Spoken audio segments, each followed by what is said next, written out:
Toshkentda 15 ta avtomobil ishtirokida yo'l transport hodisasi ro'y berdi. Ijtimoiy tarmoqlarda tarqalgan kadrlarda Chevrolet Equinox katta tezlikda kelib, to'xtab turgan mashinalarga urilgan va yo'l chetiga chiqib ketgani aks etgan. Ma'lum bo'lishicha, hodisaga ushbu avtomobil rulidagi 73 yoshli haydovchi sabab bo'lgan. Toshkent shahar Ichki ishlar bosh boshqarmasi axborot xizmati ma'lumotiga ko'ra, 5-may kuni soat 16:25 larda Mirzo Ulug'bek tumani Mirzo Ulug'bek ko'chasida yuz bergan hodisada 15 ta avtomobil ishtirok etgan. Tarmoqlarda tarqalgan tasvirlarda Chevrolet Equinox mashinasi katta tezlikda kelib, to'xtab turgan mashinalarga urilgani va yo'l chetiga chiqib ketgani ko'rinadi. Ma'lum qilinishicha, ushbu avtomobil rulida bo'lgan 73 yoshli erkakning sog'lig'i yomonlashgani sabab boshqaruvni yo'qotgan.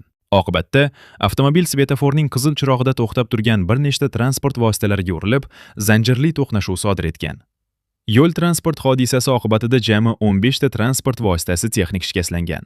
Hodisa oqibatida halok bo'lganlar yo'q. Equinox haydovchisi tos suyagi va chap yelka sinishi, bosh miya yopiq jarohati tashxisi bilan shifoxonaga yotqizilgan. Shuningdek, boshqa transport vositalarida bo'lgan 3 nafar haydovchilar yengil tan jarohati olgan. Ularga shifokorlar tomonidan birinchi tibbiy yordam ko'rsatilgan. Mazkur holat yuzasidan Toshkent shahar Ichki ishlar bosh boshqarmasi Yo'l harakati xavfsizligi boshqarmasi tomonidan surishtiruv harakatlari olib borilmoqda.